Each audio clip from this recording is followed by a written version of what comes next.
Y empiezan a gritar otra vez, el matón, el matón. El vecindario entero salió, gente con palos, gente con fierros, un señor con un bate de béisbol. Ramírez corrió cruzando la calle, la gente lo persiguió como una película. Finalmente lo acorralaron, lo golpearon y lo inmovilizaron. Cuando la policía llegó, tuvieron que defenderlo de la turba, o sea, la gente lo iba a despedazar. Él gritaba, sí soy, yo soy el Night Stalker, lléveme.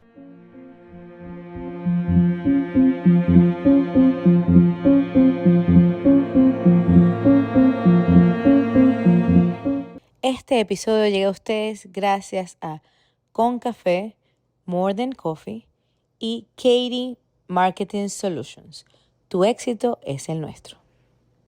Hola y bienvenidos al episodio número 23 de Un Cuento Horrible, el podcast donde cada semana te cuento historias que te van a hacer cerrar las ventanas con doble seguro si ya no lo estabas haciendo. Yo soy Joana Carpio, tu narradora de confianza, y hoy te voy a contar una historia sobre un tipo que aterrorizó California en 1985.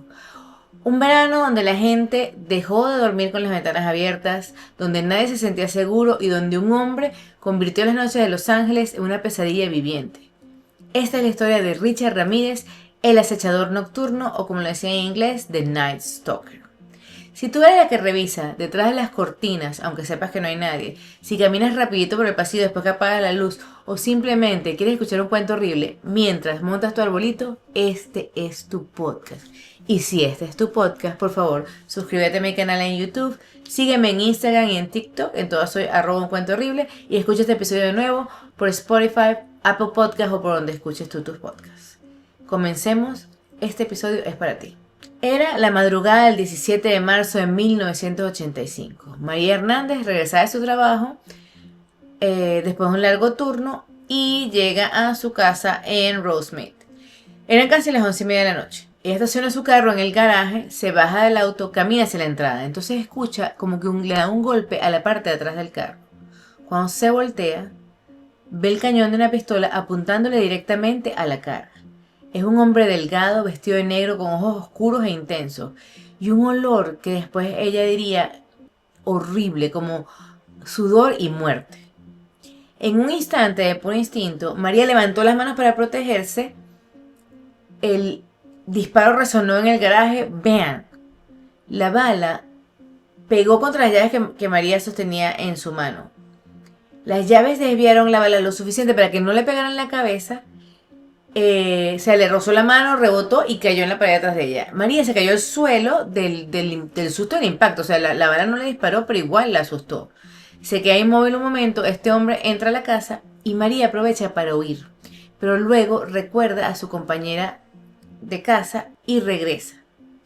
Escucha un disparo y dice, voy a entrar por la entrada principal porque este atacante va a salir por el garaje. Pues no.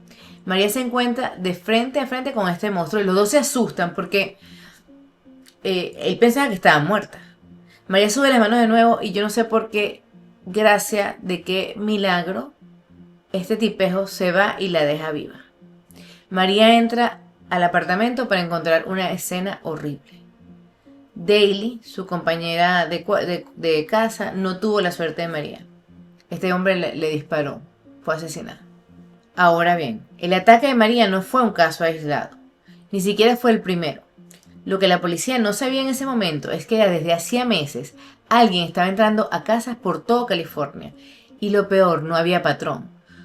Normalmente los asesinos en serie se concentran tienen un tipo, pues le gustan las mujeres jóvenes, las prostitutas, la gente mayor, o tienen una zona específica, un método específico de asesinar. Este tipo no. Este tipo atacaba a todos, ancianos de 80 años, niños de 6 años, parejas jóvenes, en sus 30, vivían en Los Ángeles, San Francisco, no importaba. A veces usaba una pistola, a veces un cuchillo, a veces simplemente golpeaba a sus víctimas hasta matarlas. A veces violaba, a veces no. A veces mataba, a veces dejaba sobrevivientes. Era completamente impredecible y esto lo hacía aterrador, por supuesto. Los periódicos empezaron a llamarlo el walking killer, o sea, el asesino que entra, el intruso del valle, The Valley Intruder, y eventualmente el nombre que pegó fue el Night Stalker, el acechador nocturno. La gente de California estaba aterrada. Las ferreterías se quedaron sin cerradura. La gente dormía con armas debajo de la almohada.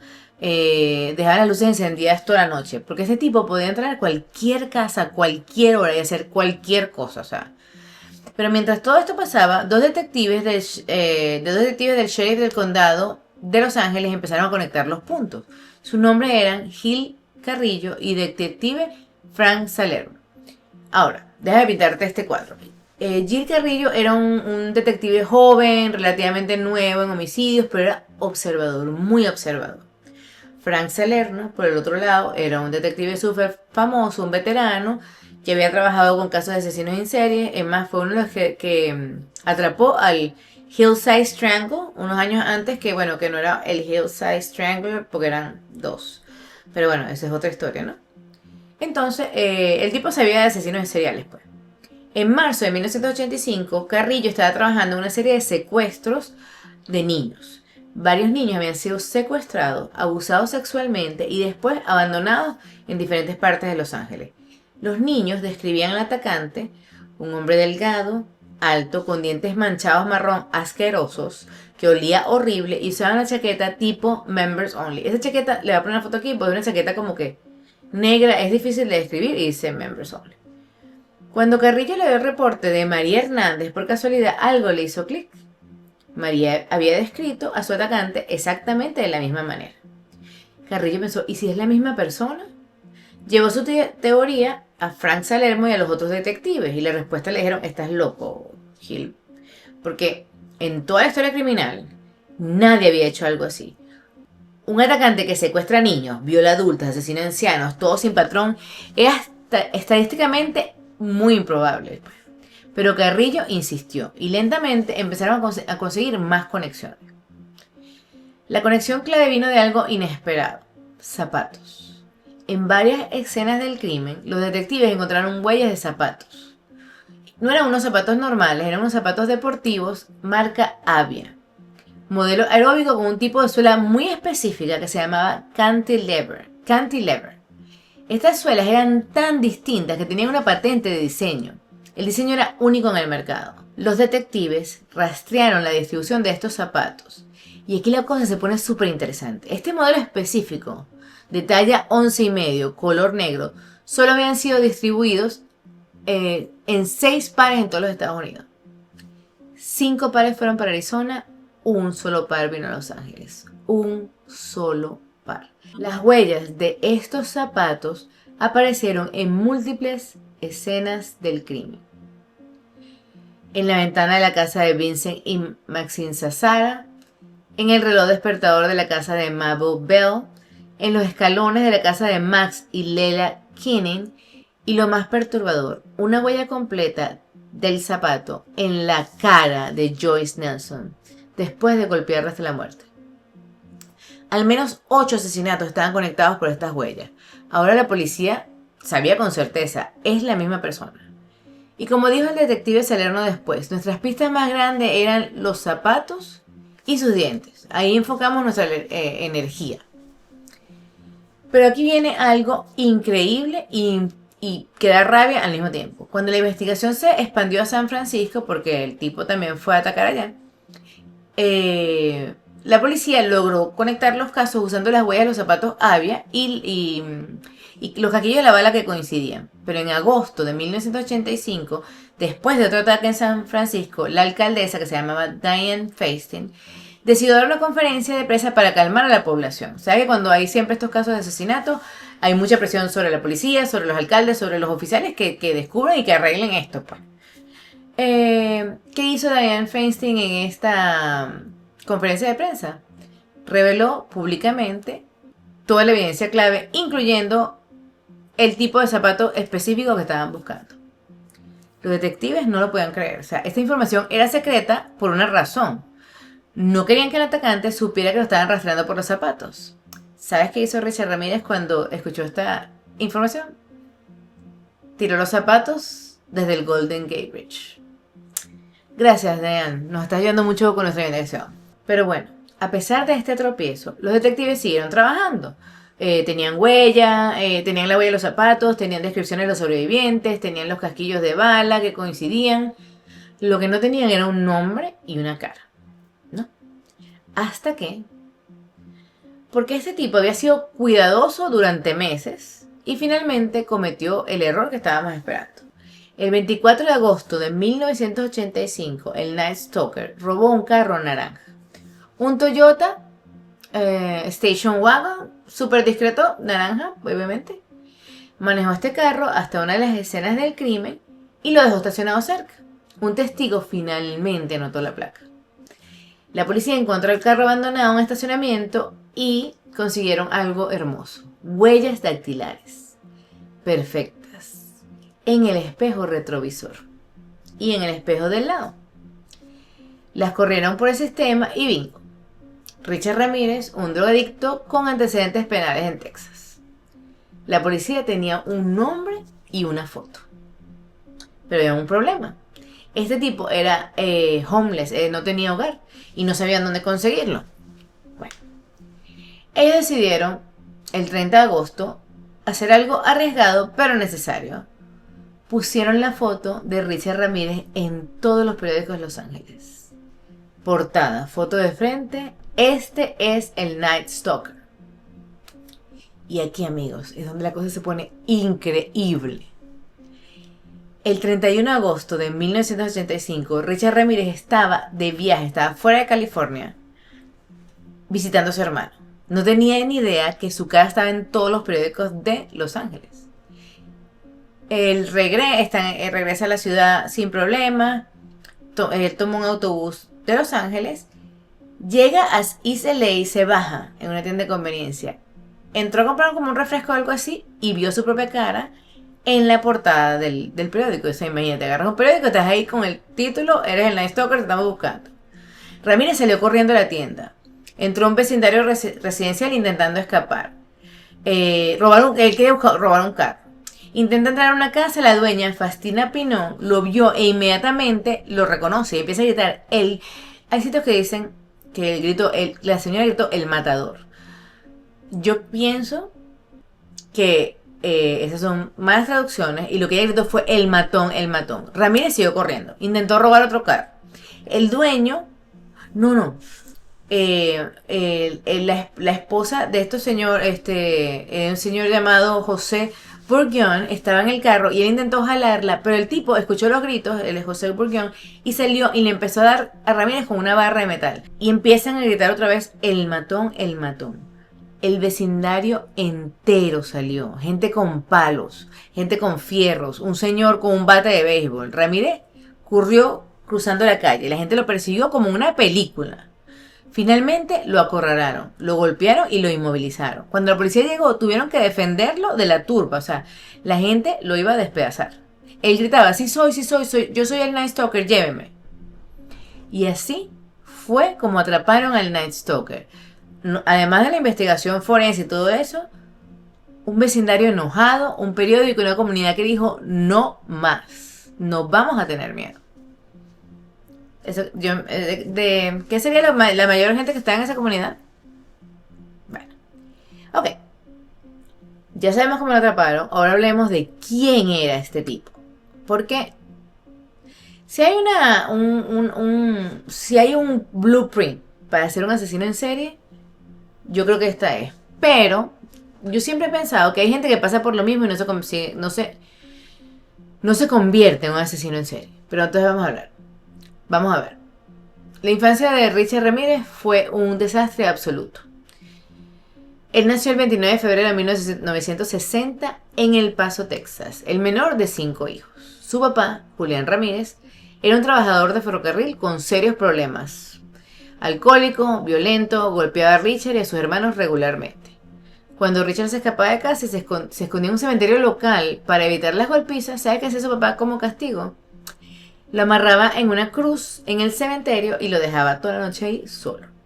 Un niño amarrado en una cruz en un cementerio. Si esa no es la receta perfecta para crear un monstruo, no sé qué lo es. Pero espérate, porque la cosa se pone peor. Richard tenía un primo mayor llamado Miguel. Mike para sus amigos. Mike había sido soldado en Vietnam y Mike sufría de esquizofrenia, trastorno PST severo después de la guerra, ¿no? Mike se convirtió como en el mentor de Richard. Y cuando digo mentor, me refiero a que literalmente le mostraba a Richard, un niño de 12 años, fotos Polaroid de las mujeres vietnamitas que había violado, torturado y asesinado durante la guerra.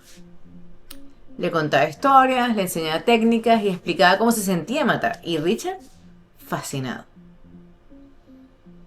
En 1973, cuando Richard tenía 13 años, presenció otra cosa que lo marcaría de por vida. Estaba con su primo Mike, cuando Mike tuvo una discusión con su esposa, Jessie, y la discusión como que escaló, y Richard vio como Mike sacó una pistola y le disparó a Jessie en la cara, frente a Richard. El primo, por supuesto, fue arrestado, fue declarado no culpable por demencia y lo mandaron a un hospital psiquiátrico. Richard en ese momento entró en una espiral. Empezó a usar drogas, cocaína principalmente, LSD, todo lo que encontraba. Se mudó a California, dormía en el cementerio, vivía en la calle, pues. En algún punto en los 80 Richard se obsesionó con el satanismo, pero no el satanismo. ¿Sabes que hay gente que usa el satanismo como para decir que estamos que están en contra, que están en contra de la religión, en contra de la religión? Y lo que quiere decir no significa nada que nosotros sigamos a Satán. Es como irónico pero no. Él lo que quería era dibujar pentagramas por todos lados y gritar viva Satán como si fuera muy cool. Como un adolescente que acaba de descubrir Black Sabbath y piensa que es el anticristo. Entonces, tenemos trauma infantil, abuso físico, exposición a la violencia sexual y asesinato desde niño, adicción severa a las drogas y satanismo. ¿La combinación perfecta para un asesino serial? Bueno, aparentemente sí. Bueno, ese es Richard Ramírez. Ahora vamos con el juicio, que fue otra locura. Este caso es de locura en locura. El juicio de Richard Ramírez fue algo, pues. Empezó en 1988 y duró un año. Fue un espectáculo mediático absoluto. Ramírez llegaba a la corte con unos lentes oscuros, sonriendo, saludando como si él fuera un rockstar. En una de las audiencias levantó la palma de la mano y mostró un pentagrama y gritó, Hail Satan en plena corte. Satan, viva el diablo, fue lo que dijo. Que no es cómico como cuando lo dice un dominicano, diablo, no, Satanás, feo. Nadie estaba divertido ahí, ni el juez ni nadie. Pero aquí viene lo más inquietante de este juicio. Ramírez tenía fans, groupies, mujeres que iban a la corte todos los días para verlo, que le mandaban cartas, que le mandaban fotos sexy. Un hombre que tenía los dientes podridos, me disculpan. Además es un asesino en serie, por supuesto. Se peleaban por la atención de él. Una de ellas, una mujer llamada Doreen Lioy, era una editora de revistas, aparentemente normal, pero ella lo visitó en prisión, le escribió 75 cartas. 75. Y en 1996 se casaron en la prisión con la prensa ahí como gran cosa. Cuando le preguntaron a ella por qué se casaba con él, le dijo que ustedes no lo conocen, él es amable, es generoso, es paciente, es todo lo contrario. Mira, Doreen, por favor, mija. Este hombre mató a 13 personas, violó a múltiples víctimas, dejó una huella de zapato en la cara de una anciana después de golpearla hasta matarla. O sea, ¿dónde está la generosidad y la amabilidad de este hombre? En septiembre de 1989, Richard Ramírez fue declarado culpable de 3 asesinatos, 5 intentos de asesinatos, 11 asaltos sexuales y 14 robos. Fue sentenciado a muerte. Cuando el juez le leyó la sentencia, Ramírez respondió: gran cosa, la muerte siempre va con el territorio. Los veré en Disneyland. Porque al final este tipo nunca mostró remordimiento, o sea, nunca. Richard Ramírez pasó 23 años en el corredor de la muerte en San Quintín. Durante este tiempo seguía recibiendo cartas de admiradores, seguía dando entrevistas, seguía haciendo un espectáculo. Doreen, la mujer con la que se casó, al fin lo dejó en el 2009. Esta historia no es tan vieja. Cuando pruebas de ADN confirmaron que Ramírez también había sido responsable del asesinato de una niña de 9 años, May Letty, en 1984. Solo le tomó 13 años darse cuenta que casarse con un asesino en serie era una mala idea. El 7 de junio de 2013 Richard Ramírez murió de complicaciones por linfoma de células B, un cáncer. Tenía 53 años. Nunca fue ejecutado, evidentemente, murió de causas naturales antes que el Estado pudiera castigarlo.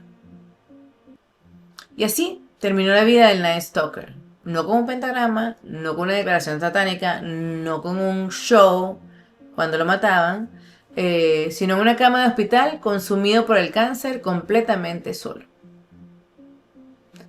Las víctimas de Richard Ramírez merecen ser recordadas, no solo como estadísticas de un caso de crimen verdadero, sino como personas que tenían vidas, familias y sueños. María Hernández, que sobrevivió porque tuvo la increíble suerte de tener las llaves en la mano en el momento exacto. No todas las personas tuvieron esa misma suerte. Aquí hay una lista de las víctimas más conocidas de Richard Ramírez. Jenny Binko fue encontrada apuñalada y mutilada en su apartamento en 1984. Vincent Zazzara, asesinado de un disparo mientras dormía. Su esposa Maxine Zazzara, de 44 años, brutalmente agredida y mutilada después del asesinato de su esposo. William Doyle, de 66, baleado en su casa y murió llamando al 911. Lillian Doyle, 56 años, que es sobreviviente gracias a que su esposo llamó, pero fue agredida sexualmente por Richard Ramírez. Harold Chester Wu, de 66, asesinado a tiros durante un robo. Ruth Wu, 63, atacada y asesinada en la misma escena de su esposo. Mabel Bell, 83, fue golpeada y electrocutada en su casa. Murió días después por sus heridas. Y Florence Nettie Lang, electrocutada y golpeada, y logró sobrevivir, pero después que pasó 4 días en su casa sola. Carol Kyles, 42, sobreviviente, amarrada, amenazada y agredida durante un robo. María Louise Cano, 75, apuñalada repetidamente mientras dormía. Whitney Bennett, de 16, sobrevivió a un ataque brutal con una barra metálica. Joyce Lucis Nelson, de 61, golpeada hasta la muerte. Ese fue el que le dejó la huella del zapato. Sophie Dickman, de 63, sobreviviente, maniatada, rodeada y agredida sexualmente. Maxon Needing, 68, asesinada a tiros junto a su esposa, Lila Needing, de 66, que fue baleada y asesinada en un ataque a su hogar. Christopher Peterson es un sobreviviente de 38 años, recibió disparo en la cabeza pero vivió. Virginia Peterson, 27, sobreviviente, también baleada en la cara y sobrevivió. Elias Abowat, de 35, asesinado de un disparo en su cama. Sakina Abowat, 27, sobreviviente, agredida sexualmente mientras su esposo yacía muerto. Peter Pan, de 66, baleado mientras dormía. Barbara Pan, 62, agredida sexualmente tras el asesinato de su esposo. Y con esto, amigos, terminamos este episodio absolutamente aterrador de Un Cuento Horrible. Recuerden, cierren las ventanas, confíen en sus instintos y por favor, no se enamoren de asesinos en serie que están en la cárcel. ¡No! Nos vemos en el próximo episodio, donde probablemente les contaré sobre una historia que les hará que cuestionen todo como siempre. Cuídense, o mejor dicho, cuídense de los otros. Hasta luego, criaturitas. Este episodio llega a ustedes gracias a Con Café, More Than Coffee y Katie Marketing Solutions. Tu éxito es el nuestro. Y si te gustó, suscríbete a mi canal y sígueme en Instagram en @uncuentohorrible.